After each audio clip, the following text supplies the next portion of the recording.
প্রিয় দর্শক, প্রীতি এবং শুভেচ্ছা নিন। সাজ্জাদ কাদির এই মুহূর্তে আপনাদের সামনে দুটো বিষয় নিয়ে কথা বলতে এসেছি একসঙ্গে। সেটি হচ্ছে এক, মোহাম্মদ ইউনূসের আয়নাঘর নাটক।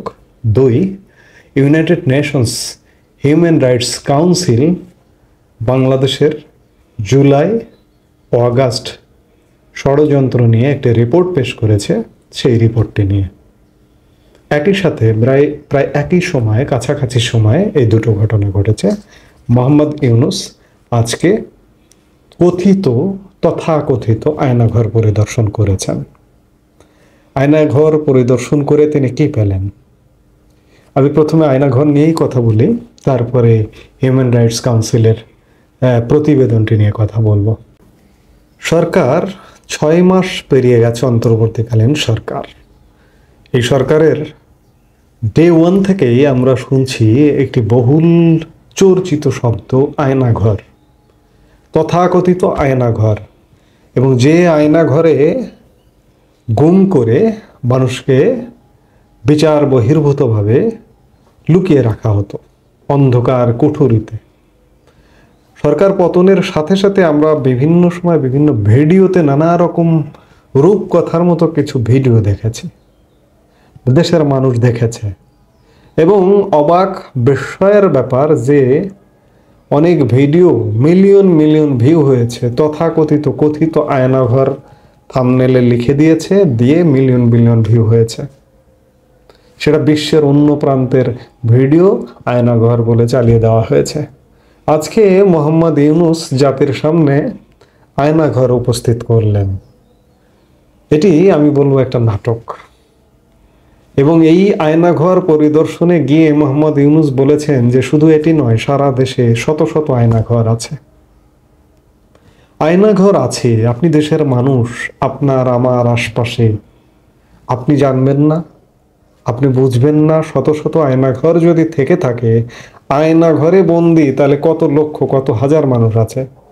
তারা একটা শহীদ মিনারে সমাবেশ করুন যে আমরা সবাই আয়নাঘরে বন্দি ছিলাম, আমরা দেখি তাদের জবানিতে আয়নাঘরের বক্তব্য শুনি। এই যে আয়নাঘর সব জায়গায় আবিষ্কার করবার চেষ্টা চলছে। এই যে 32 নম্বরে যে ভাঙচুর হলো, ভেঙে গুড়িয়ে দেওয়া হলো, সেখানেও কথিত আয়নাঘরের তালাশ করবার অপচেষ্টা করা হয়েছে।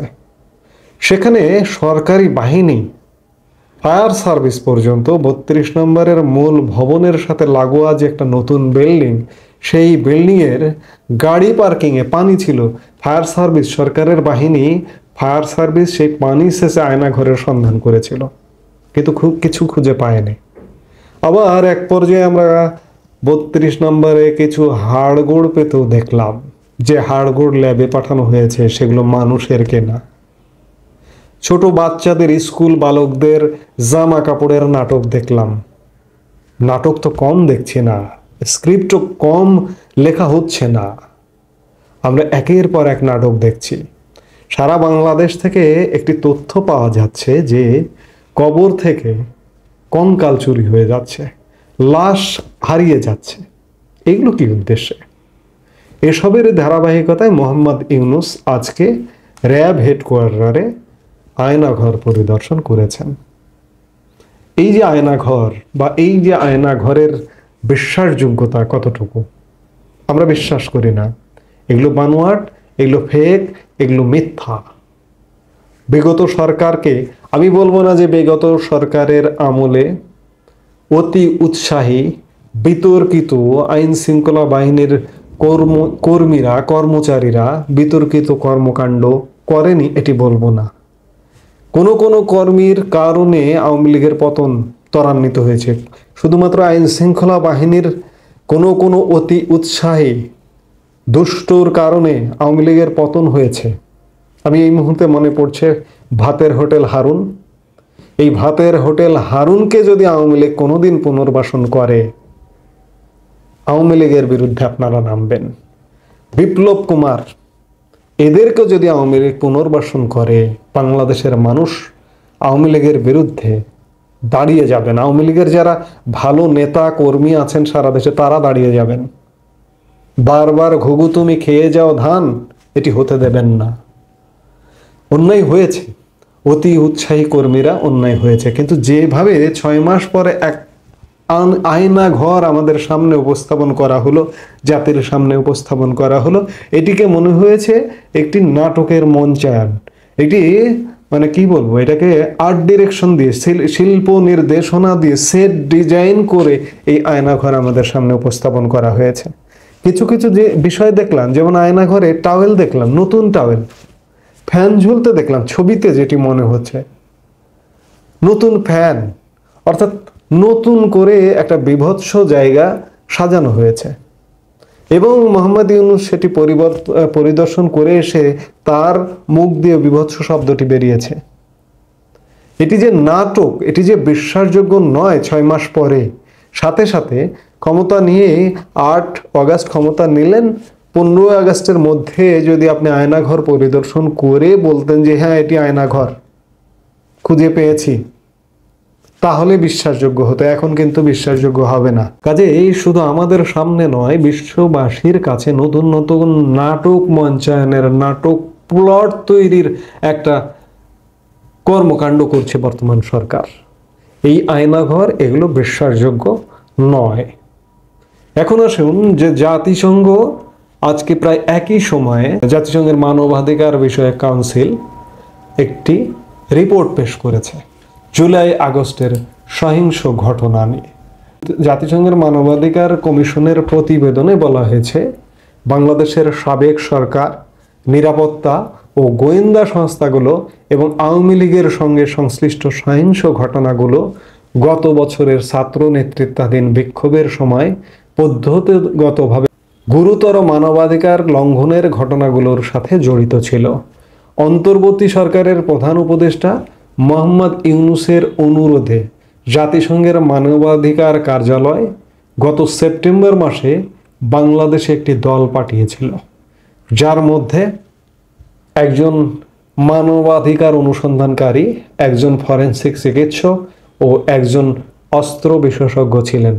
মাত্র 3 সদস্যের একটি প্রতিনিধি দল এসছেন। তারা কি তদন্ত করেছেন? তারা কোনো তদন্ত আসলে করেননি। তারা বিভিন্ন জায়গাগুলো, রংপুরেও গিয়েছিলেন যেখানে কথিত আবু সাইদ নিহত হয়েছেন, সেখানেও গিয়েছিলেন, সেই স্থানও পরিদর্শন করেছেন এবং বিভিন্ন জায়গা পরিদর্শন করেছেন।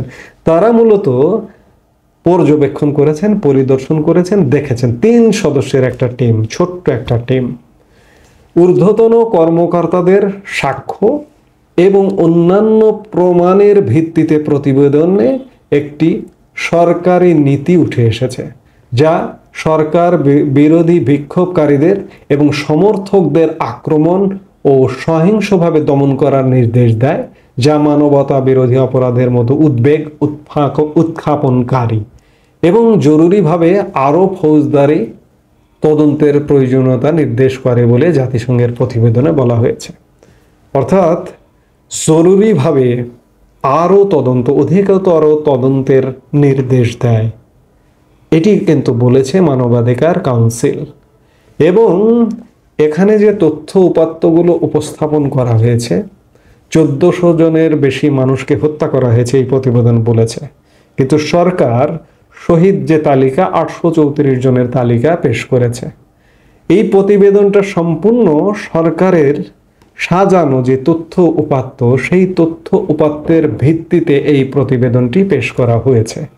এবং এখানে এই প্রতিবেদনে বলা হয়েছে যে 44 জন পুলিশ হত্যা হয়েছে। এই 3 সদস্য বিশিষ্ট প্রতিনিধি দল এসে কোথায় পেল 44 জন? এই 44 জনের সংখ্যাটি দিয়েছে বাংলাদেশের পুলিশ এবং পুলিশের বিভিন্ন কর্মকর্তা, এখন যারা এই সরকারের দায়িত্ব পালন করছে, বিভিন্ন লেভেলের কথাবার্তা এবং এই সরকারের পাঠানো প্রতিবেদনের উপর ভিত্তি করে এটি এক প্রকার ইউনাইটেড নেশনস হিউম্যান রাইটস কাউন্সিলের প্যাডে এটি প্রকাশ করা হয়েছে। এটি আসলে সরকারেরই প্রতিবেদন, বর্তমান সরকারেরই প্রতিবেদন। এই প্রতিবেদনকে বিশ্বাস করবার বা বিশ্বাসযোগ্য মনে করবার কোনো কারণ নেই, কারণ প্রতিবেদনে বলা হয়েছে যে আরও অধিকতর তদন্তের অবকাশ আছে। আর এই যে হিউম্যান রাইটস কাউন্সিল, এটি কেমন প্রতিষ্ঠান আপনি একটু যদি চিন্তা করেন, এটি কি সারা পৃথিবীতে সব জায়গায় আছে এটার অস্তিত্ব? প্রতিষ্ঠানটি নিয়েও প্রশ্ন করবার ব্যাপার আছে। আপনাদের মনে আছে নিশ্চয়ই, এই জাতিসংঘ মানবাধিকার কাউন্সিল প্রধান ফলকার তুর্ক গত অক্টোবরের শেষে বাংলাদেশ সফরে এসেছিলেন এবং বাংলাদেশে তাদের একটি শাখা কার্যালয় খুলতে চেয়েছিলেন, কিন্তু নানা পক্ষের, বিভিন্ন পক্ষের মানবাধিকার সংস্থাগুলোর বা সুশীল সমাজের বাধার মুখে সেটি কিন্তু পিছু হটেছে। এই সংস্থাটি যদি বিতর্কের ঊর্ধ্বে থাকতো তাহলে এটি পৃথিবীর সকল উন্নত দেশে থাকতো, এর শাখা কার্যালয় রাজধানীতে বা যে কোনো স্থানে থাকতো। কিন্তু এই সংস্থাটির কার্যালয় কোথায় আছে, কোথায় কোথায় আছে, সেই দেশগুলোর তালিকা যদি আপনি দেখেন তাহলে বুঝতে পারবেন যে এই সংস্থাটির গুরুত্বটা কতটুকু।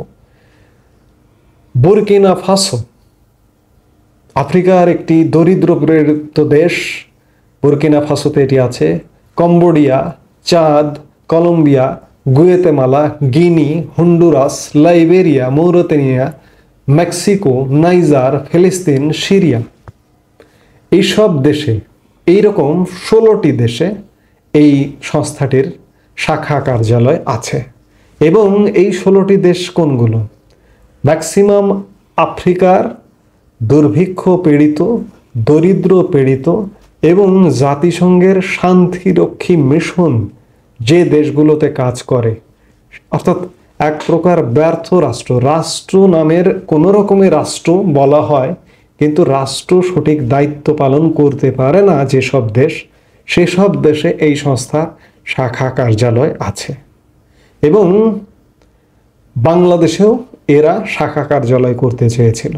আজকে জাতিসংঘের মানবাধিকার কাউন্সিল যে প্রতিবেদন দিল, বাংলাদেশের এই যে অন্তর্বর্তীকালীন সরকার, বর্তমানে যে সরকারটি আছে, এই সরকারটি হতে পারে এমনটা যে এই সরকারটি ওদেরকে দিয়ে একটা প্রতিবেদন দেওয়া, বোঝানো যে বাংলাদেশের মানুষকে এবং বিশ্বব্যাপী যে জাতিসংঘ বলছে এই অবস্থা ঘটেছে। কিংবা এটি সরকারের একদিক দিয়ে আরেকটি ব্যাপার যে এই যে জাতিসংঘ মানবাধিকার কাউন্সিল, তারা তো বাংলাদেশে শাখা কার্যালয় করতে চেয়েছিল।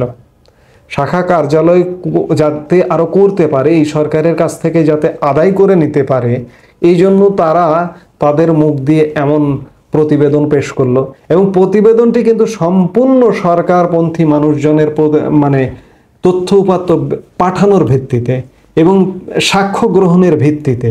এটি কিন্তু তাদের নিজস্ব, একদম একান্ত নিজস্ব গবেষণা কিংবা তদন্তের ভিত্তিতে এই প্রতিবেদনটি নয়। কাজেই এই প্রতিবেদনটিও বিশ্বাস করবার কোনো বিশ্বস্ত কারণ নেই। আমি একজন সচেতন মানুষ হিসেবে আমি এটি প্রত্যাখ্যান করতেই চাই, প্রত্যাখ্যান করছি। জাতিসংঘ মানবাধিকার কাউন্সিলের শাখা বিভিন্ন জায়গায় উন্নত দেশগুলোতে কেন নেই? এই কারণেই নেই যে প্রত্যেকটি দেশে, পৃথিবীর টপ, আমি যদি টপ সব সূচকে যদি বলি টপ, মার্কিন যুক্তরাষ্ট্র। মার্কিন যুক্তরাষ্ট্রেও মানবাধিকার লঙ্ঘনের নানা ঘটনা ঘটে। পৃথিবীর উন্নত যত দেশ আছে, সেটি জাপান বলুন, যুক্তরাজ্য বলুন, রাশিয়া বলুন, চীন বলুন, সব দেশেই কিন্তু মানবাধিকার লঙ্ঘনের ঘটনা ঘটে। কিন্তু জাতিসংঘে মানবাধিকার কাউন্সিলের শাখা কার্যালয় যদি সেই সব দেশে হয়, তাহলে এই প্রতিষ্ঠানের মাধ্যমে মানবাধিকার লঙ্ঘনের বিষয়গুলো মানুষের সামনে চলে আসবে। এই কারণেই এই ছোটোখাটো মানবাধিকার বিষয়গুলো আসবে বলেই এই দেশগুলো এসব দেশে তাদের শাখা কার্যালয় করতে দেয় না। যদি দিত, জাতিসংঘের আজকে যতগুলো সদস্য রাষ্ট্র, প্রায় 200-এর কাছাকাছি, এই দেশগুলোতে সব দেশেই শাখা থাকতে পারত, কিন্তু কেন নেই?